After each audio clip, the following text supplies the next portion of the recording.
তো গতকাল রাতে আপনি যখন ঘুমাচ্ছিলেন তখন ইরান ইসরায়েলে অ্যাটাক করে ফেলেছে এবং এটা একটা ইতিহাসের সবচেয়ে বড় ড্রোন অ্যাটাক এবং ইসরায়েলের দিকে ইরানের প্রথমবারের মতো ডিরেক্ট কনফ্লিক্ট বলতে পারেন। এবং এটা এমন একটা অ্যাটাক হয়েছে যেটা হয়তোবা হিস্ট্রি হয়ে গেছে, কারণ ইরান সব মিলিয়ে 5 বার ড্রোন অ্যাটাক করেছে এবং প্রত্যেকবার প্রায় 100-এর কাছাকাছি ড্রোন ইসরায়েলের দিকে ছড়েছে এবং একইভাবে ড্রোনের পাশাপাশি বেশ কিছু ব্যালিস্টিক মিসাইল নিক্ষেপ করেছে। লিটারালি অনেকে ধারণা করছে যাচ্ছে 40 থেকে 50টা, কেউ বলছে 100, কেউ বলছে 70-80টা ব্যালিস্টিক মিসাইল নিক্ষেপ করেছে ইসরায়েল। তো যাই নিক্ষেপ করুক না কেন, এই মুহূর্তে এটা কিন্তু একটা টপ অফ দ্য টাউন এবং আনবিলিভেবল একটা অ্যাটাক হয়েছে যেটা কেউ ধারণা করেনি এভাবে ইরান হয়তো অ্যাটাক করতে পারে। এবং অ্যাকুরেসির দিক থেকে সেটা অনেকে চমকে দিয়েছে। চলুন কিভাবে কি অ্যাটাক হয়েছে এবং কেন হয়েছে, এর পেছনে কতগুলো কারণ রয়েছে এবং কে আগামী দিনে কি হতে যাচ্ছে এর যে ডিটেলস নিয়ে কথা বলার চেষ্টা করবো। চলুন।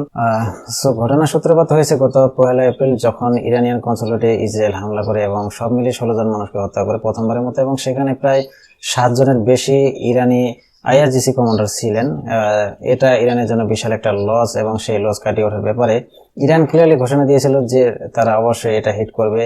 এবং তারা এইভাবে বলার পর ইসরায়েলকে সংবাদ দেওয়ার জন্য আমেরিকাকে কিন্তু তারা ক্লিয়ারলি মেসেজ তারা পাঠিয়েছে, সিক্রেট মেসেজ থেকে শুরু করে অন্যান্য কনসুলেটের রেফারেন্সে তারা তাদেরকে একটা মেসেজ দিয়েছে। ইরানের কাছে তারা একটা আবদার করেছিল যে ইরান যাতে কোনোভাবে এটা আক্রমণ না করে, এবং ইরান তাদেরকে ক্লিয়ারলি বলে দিয়েছে যে তারা অবশ্যই তারা ইসরায়েলি হামলা করবে এবং ইরানের সাথে কোনো কনফ্লিক্টে যেন আমেরিকা না জড়ায়, এই জন্য কিন্তু তারা ক্লিয়ার একটা মেসেজ তাদেরকে দিয়ে দিয়েছে। তো যদি ইসরায়েলের পক্ষ নেয় আমেরিকা, তাহলে ইরানের পরবর্তী টার্গেট হয়ে যাবে আমেরিকা এবং সে যেখানে থাকুক ইরান তাকে টার্গেটে পরিণত করবে। ইরান ক্লিয়ারলি এটা বলে দিয়েছে। সো ইরান যে ফান করেনি, ইরান যে সিরিয়াসলি বলেছে এবং ইরান যে তাদেরকে হামলা করবে এবং তারা যে ডিটারমিনেট ছিল সেটা প্রমাণ আজকে পাওয়া গেল এবং ইরান সরাসরি অ্যাটাক করেছে ইসরায়েলে। সো প্রবাবলি গত 75 বছরে ইসরায়েলে যত একটা অ্যাটাক হয়েছে তার মধ্যে এটা সবচেয়ে ভয়াবহ অ্যাটাক, এবং এই অ্যাটাকের যে মাত্রা আগামী দিনগুলোতে কোথায় যেতে পারে এবং কি হতে পারে সেটা এখনো ধারণা করা যাচ্ছে না। তবে এটা নিশ্চিত যে এটা ইসরায়েলকে যতটা চমকে দিয়েছে সারা ওয়ার্ল্ড কিন্তু ততটাই চমকেছে, এবং ইরান যে এইভাবে অ্যাটাক করতে পারে এবং এটা যে করা সম্ভব। তো এটাকে তারা কি ব্যবহার করেছে, প্রথমত এটাকে ইসরায়েলের বিরুদ্ধে অ্যাটাক করার জন্য ইরান প্রথমত ব্যবহার করেছে যে শাহেদ 136, যেটা যে ড্রোনের সুনাম সারা পৃথিবীতে আছে। তারপরে ইউক্রেনের যুদ্ধে কিন্তু এই ড্রোন প্রচুর পরিমাণে ব্যবহার করেছিল এবং এর ইফেক্টিভনেস কিন্তু অনেক ভালো। প্রথমত এই ড্রোন নিচ দিয়ে উড়ে এবং যেটাকে ডিটেক্ট করা অনেক কঠিন হয়ে যায়। মনে করেন যে কোনো এয়ার ডিফেন্সের ক্ষেত্রে কিন্তু এটা অনেক কঠিন হয়ে যায়, যেহেতু সেটা অনেক নিচে দিয়ে উড়ে যায়। কিন্তু যখন এই ড্রোনটাকে কিন্তু ডিটেক্ট করা যায় যখন তার টার্গেটে পৌঁছে যায়, তো টার্গেটে পৌঁছানোর আগে কিন্তু এই ড্রোনটা কিন্তু উপরের দিকে ওঠার পরে আবার কিন্তু নোজ ড্রাইভ দেয়, মানে নিচের দিকে নামতে থাকে।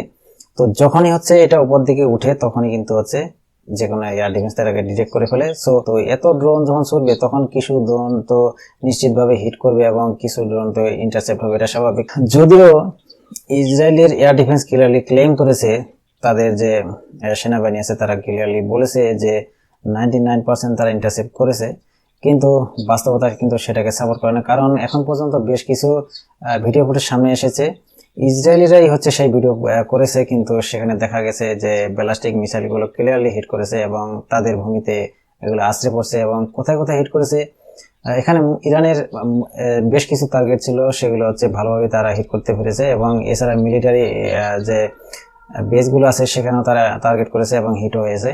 তো সাধারণ মানুষ বেশিরভাগই কিন্তু ইসরায়েলে এই মুহূর্তে কিন্তু শেল্টারে আছে এবং তারা মারাত্মক আকারে ভয়ে আছে, যেটা অলরেডি বেশ কিছু ভিডিও ফুটেজে দেখা গেছে। এবং ইসরায়েলের সাধারণ মানুষ ছোটাছুটি করছে নিরাপত্তার আশ্রয়ের জন্য এবং শেল্টারগুলোতে এই মুহূর্তে মানুষের উপচে পড়া ভিড় দেখা যাচ্ছে। তো এটাকের পরবর্তী যে পজিশন কি আসতে পারে এবং কিভাবে এটাকে কি ইন্টারসেপ্ট করেছে, এবং এখন পর্যন্ত সত্যিকার অর্থে মুসলিম বিশ্বের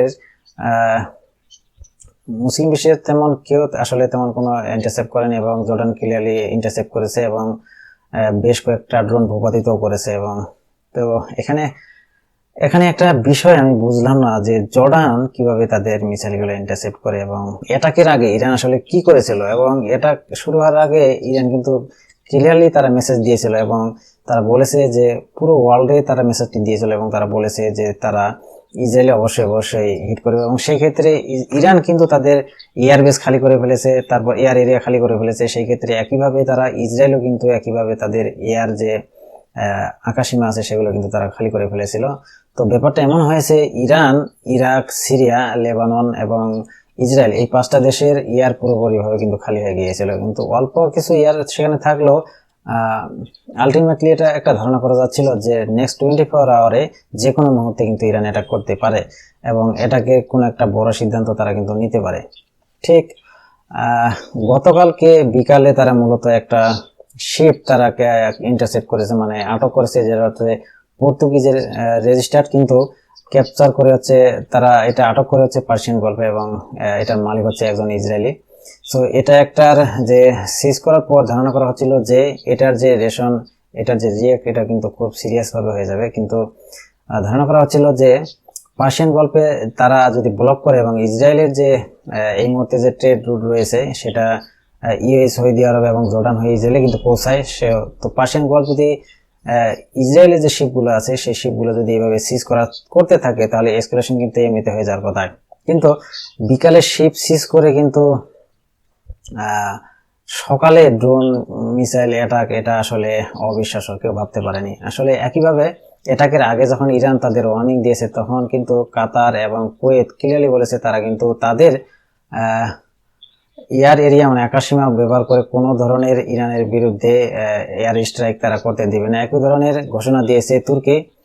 তো তুরস্ক শেষ পর্যন্ত তারা বলেছে যে তাদের আকাশসীমা তারা ব্যবহার করে ইসরায়েলকে ব্যবহার করতে কখনোই দিবে না, এবং তাদের আকাশসীমা ব্যবহার করে ইসরায়েলকে ইরানের বিরুদ্ধে কোনো ধরনের হামলা করার জন্য তারা সুযোগ করতে দিবে না। তো সেই ক্ষেত্রে তাকে অবশ্যই তাকে থ্যাঙ্কস দেওয়ার উচিত, কারণ অ্যাটলিস্ট অন্তত তারা একটা সিদ্ধান্ত দিয়েছে, যেটা হচ্ছে তারা কোনো না কোনো ভাবে মুসলিমদের পক্ষ হয়ে কাজ করেছে।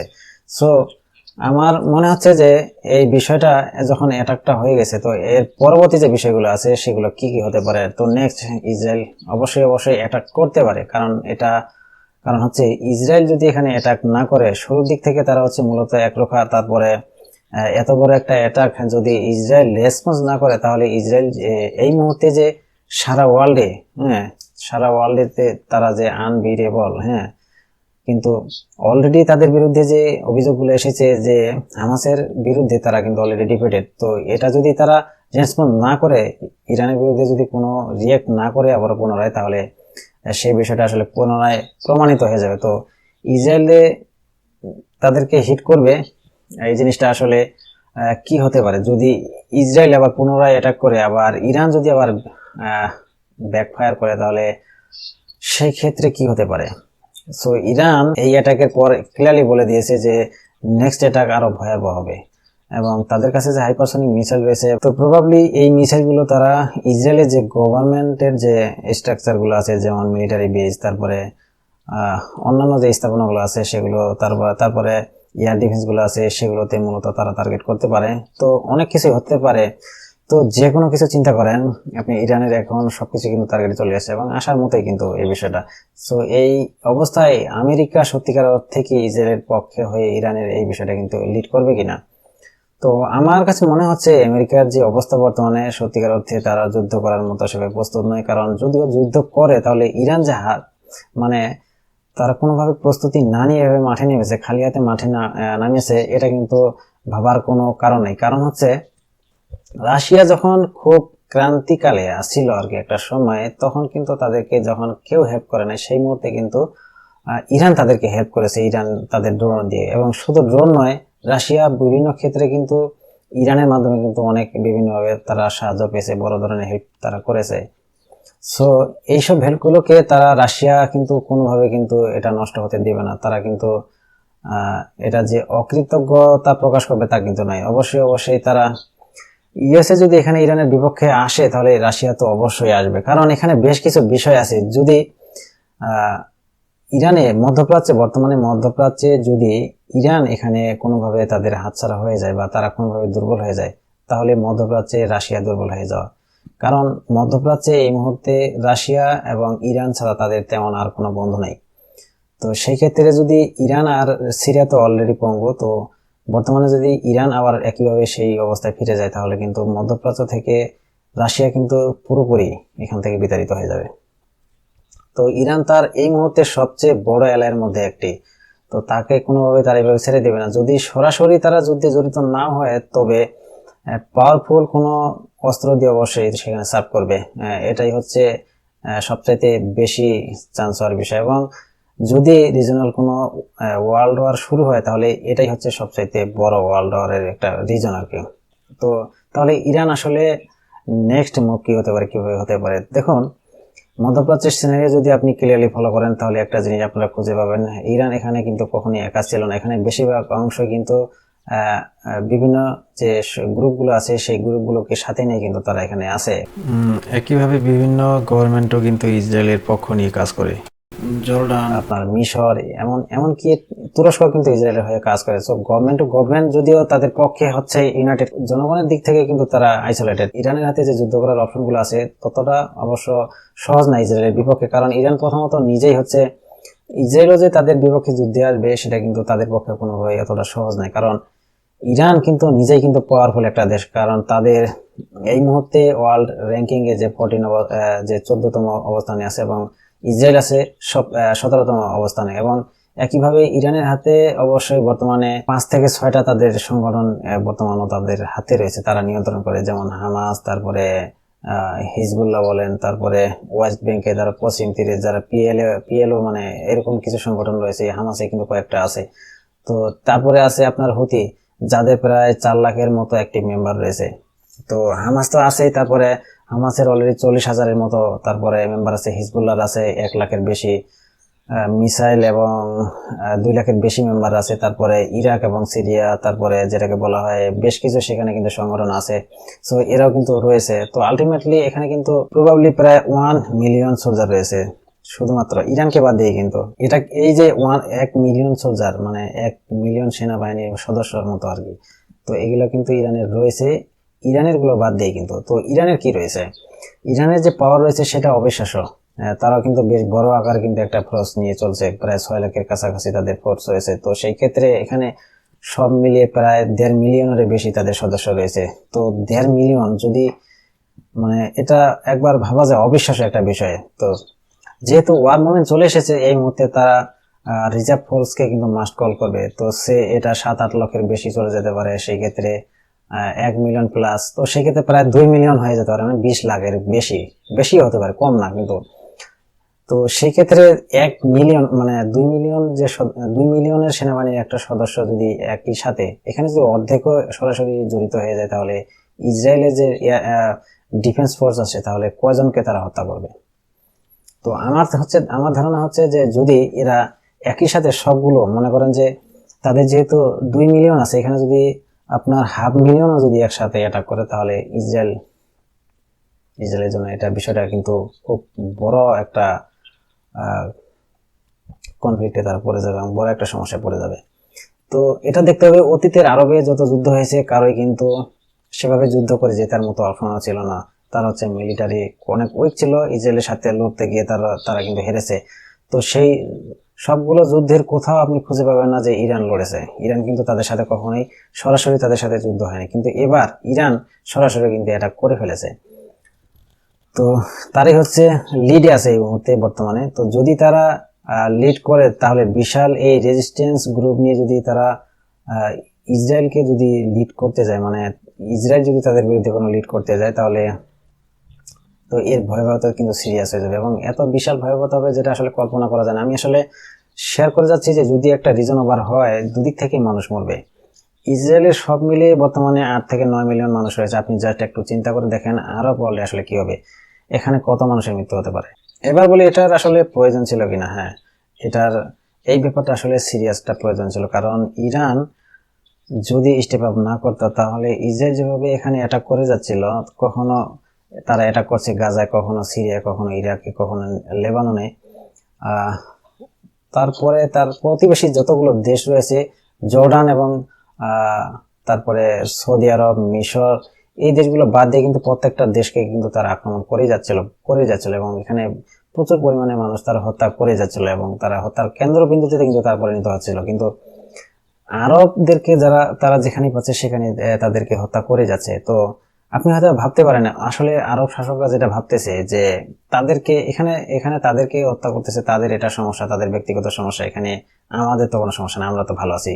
কিন্তু তারা হয়তো এই জিনিসটা বুঝতেছে না যে একসাথে যদি 10 জন থাকে, এই 10 জনের শক্তিটা কতটা পাবে। তারপরে আপনাকে এক এক করে যদি এখানে আপনার আলটিমেটলি 7-8 জনকে সেখান থেকে সরিয়ে ফেলে, তাহলে আপনাকে তারা গুনায় ধরবে না একটা সময় গিয়ে।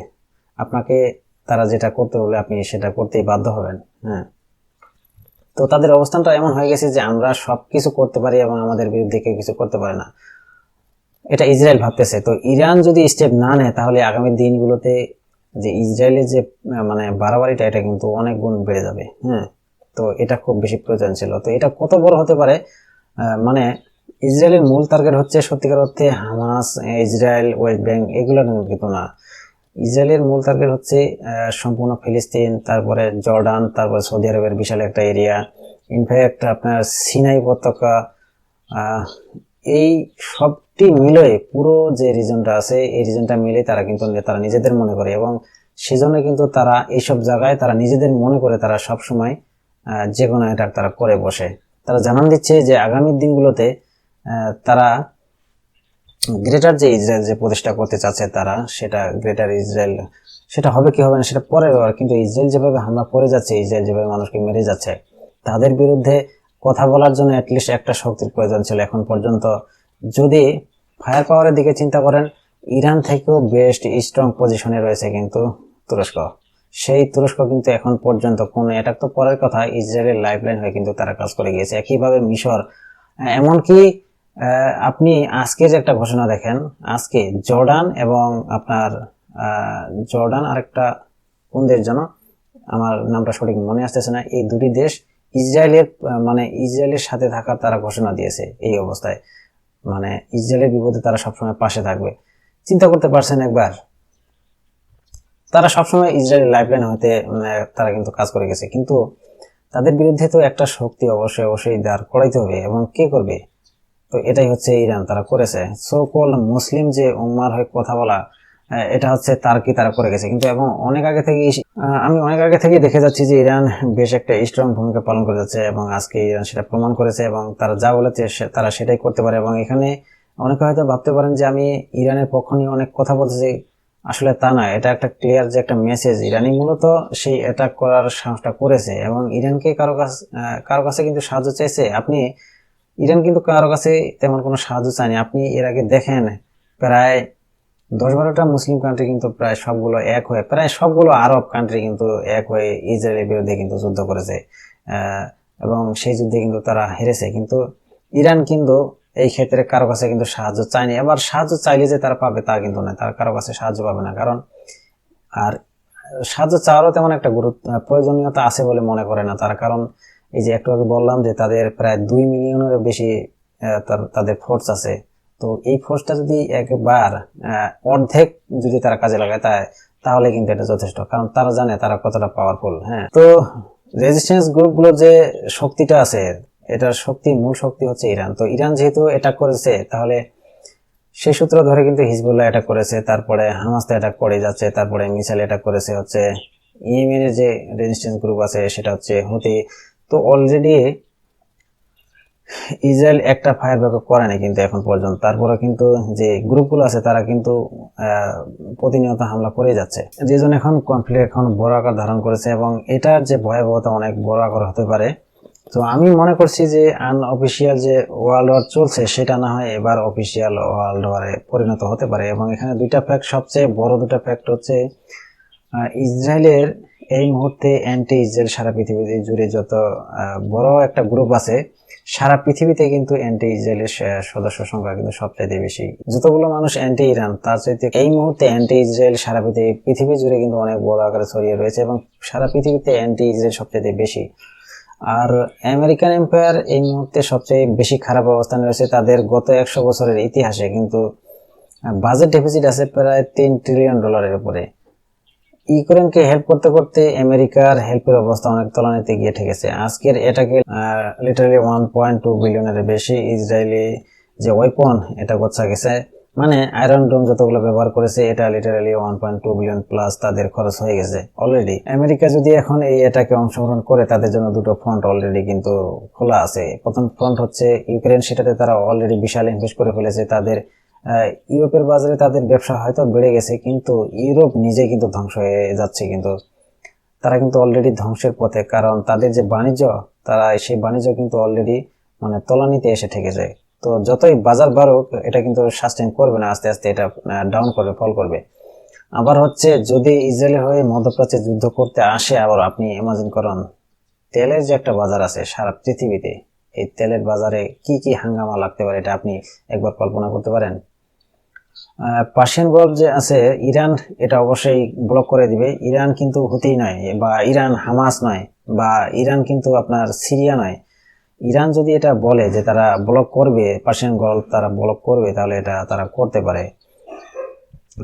তাহলে আলটিমেটলি বিষয়টা দাঁড়াচ্ছে এখান থেকে ওয়ার্ল্ড ট্রেড রুটে যত ধরনের জ্বালানি আসে, সেই জ্বালানি সংকট সবচাইতে বড় আকারে ধারণ করবে। এবং ইনফ্যাক্ট এই যুদ্ধের কারণে আমরা সবচেয়ে বড় বিপদে পড়তে যাচ্ছি, এবং আমাদের কিন্তু তেমন কোনো সোর্স নাই, আমরা কিন্তু তাদের উপরে নির্ভরশীল। এবং 70-80% পিপল কিন্তু এই রুটের উপর কিন্তু নির্ভরশীল। সারা পৃথিবী জুড়ে যে মানুষগুলো আছে, সেই সারা পৃথিবীর মানুষগুলোর মধ্যে 70% কিন্তু এই রুটটার উপর নির্ভরশীল। কারণ এই রুটটা দিয়ে সমস্ত যে বাণিজ্যিক জাহাজগুলো আছে, তার 70% কিন্তু এই রুটটা দিয়ে, প্রায় 70% কিন্তু এই রুটটা দিয়ে যাওয়া আসা করে। তো এই রুটটা যদি ব্লক হয়ে যাওয়ার চান্স রয়েছে কিন্তু বর্তমানে এই মুহূর্তে, যদি পার্সিয়ান গল্ফ যদি ব্লক হয়ে যায় এবং রেড সি ব্লক, সেটাও কিন্তু তারা হাউথিরা কিন্তু সেখানে ব্লক করে দিয়েছে। তো আপনি জাস্ট শুধুমাত্র ওয়েপন টু ওয়েপন ওয়ার চিন্তা না করে এটা চিন্তা করতে পারেন যে ওয়ারের ব্যক্তি আসলে কত হতে পারে এবং কি হতে পারে এবং কি কি ভোগে আমরা ভুগতে যাচ্ছি। যে ইরান অ্যাটাক করেছে, সেই ইরানে গতকাল রাতে সবচেয়ে বেশি মানুষ, যেখানে ইরান নিজে এখানে অ্যাটাক করেছে, ইরান যেখানে নিজেই হচ্ছে তেল উৎপাদনকারী দেশ, তারা সারা পৃথিবীতে বিভিন্ন দেশের তেল তারা সাপ্লাই করে, কিন্তু যখন এই অবস্থাতে পৌঁছেছে, সেখানে ইরানের দেশের জনগণই কিন্তু সেখানে প্রচুর পরিমাণে গ্যাস এবং তারা তেল রিজার্ভ করা শুরু করেছে। তারাও জানে যে একটা কনফ্লিক্ট যদি শুরু হয়, তাদের বিপদটাও কিন্তু বেড়ে যাবে। সো এই মুহূর্তে আমার মনে হচ্ছে যে ওভারঅল যে ওয়ারের দিকে পৃথিবী এগিয়ে যাচ্ছে, বিশেষ করে মধ্যপ্রাচ্যে। অন্য যে যুদ্ধগুলো হয়েছে মধ্যপ্রাচ্যে, আপনি সিরিয়ান ওয়ার বা ইরাক ওয়ার, তারপর গালফ স্টেজে যে অন্যান্য ছোটখাটো ওয়ারগুলো হয়েছে, সেগুলোর সাথে এটার আসলে তুলনাই করা যায় না। এবং রিজন হচ্ছে সেই দেশগুলো, আমি সাদ্দামের যে দেশটা আছে, সেটা কিন্তু আসলে টোটালি একটা তারা ফাঁকা মাঠে গোল দিয়েছে বলা যেতে পারে। তো ইরাকের যে ইউএসএ অ্যাটাক করেছে, দখল করেছে, বাস সেটাকে নিজের করে নিয়েছে। সিরিয়ায় অ্যাটাক করেছে, দখল করেছে, রাশিয়া এসেছে, তারপরে সেখানে আসাদকে তারা কিন্তু তাড়াতে পারেনি রাশিয়ার কারণে। এবং সিরিয়া কিন্তু এবং ইরানের মতো নয়, ইরানের অবস্থানটা কিন্তু অনেক অনেক শক্তিশালী, ইরাক এবং সিরিয়া চাইতে অনেক অনেক বেশি শক্তিশালী। ইরানের যত অস্ত্র আছে তার 90% কিন্তু তারা নিজেরা তৈরি করেছে। তারা উৎপাদন করতে পারে, তারা নিজেই সেটা বানাতে পারে, নিজেই সেটার মেনটেনেন্স করতে পারে, এবং তারা জানে কিভাবে সেটাকে ব্যবহার করতে হয়। তো ইরানের নিজস্ব যে সব ধরনের যে এই বিষয়ে যে স্ট্রাকচারগুলো আছে, এগুলো কিন্তু তারা নেভাল যে মানে নৌবাহিনী যে ফোর্স আছে, সেই ফোর্সটা কিন্তু বিশাল বড় একটা ফোর্স, এবং তাদের হাতে বিশাল একটা ফোর্স রয়েছে। এবং হুতিদি এই অবস্থা করতে পারে একটা সংগঠন, আপনি বুঝতে পারেন, একটা সংগঠন যদি আপনার আমেরিকার মতো, এবং আমেরিকা, ব্রিটেন, পুরো ইউরোপের যে বাজারটাকে তারা ধস নামিয়ে দিয়েছে, তারা যদি একটা সংগঠন হয়ে এই অবস্থা করতে পারে, তাহলে আপনি চিন্তা করতে পারেন ইরান তাহলে সেখানে কি করতে পারে। এবং এটা খুব সহজে তারা করতে পারবে। এবং ইরানের কন্ট্রোলে রয়েছে পুরো রেড সি বলতে পারেন। এবং ইনডিরেক্টলি যদিও এটা হুতি সেখানে সরাসরি এই কাজগুলো করতেছে, কিন্তু আপনার পরোক্ষভাবে কিন্তু এখানে ইরানই কিন্তু এর পেছনে রয়েছে। তো রেড সিতে ইরানের উপস্থিতি রয়েছে, তারপরে বালাকা আইল্যান্ডে, তারপরে আনবিলিভেবল কোনো কিছু হতে যাচ্ছে আমার মনে হচ্ছে, কারণ তারা হয়তো আন্দাজ করতে পারছে না যে ভবিষ্যতে কি হতে যাচ্ছে। এবং মেডিটেরিয়ান সে পুরো কন্ট্রোল অনেকে মনে করে যে ইসরায়েলের হাতে, কিন্তু ফ্যাক্ট ইসরায়েলের হাতে হচ্ছে তেমন কন্ট্রোল আসলে তাদের হাতে নেই। বড় একটা অংশ জুড়ে রয়েছে হিজবুল্লাহর দখলে, আর অপরদিকে আলজেরিয়া রয়েছে, লিবিয়া রয়েছে। আপনি কার কাছে যাবেন? আপনার হয়তো খুব অল্প কিছু দেশ হয়তো আপনাকে হেল্প করতে পারে, সেই দেশের তালিকায় হয়তো ইজিপ্ট রয়েছে, তারপরে তার্কি রয়েছে, এগুলো হয়তো ইসরায়েলকে হেল্প করবে, কিন্তু ডিরেক্ট হেল্পের জায়গা সবচাইতে খুব বেশি প্রয়োজন।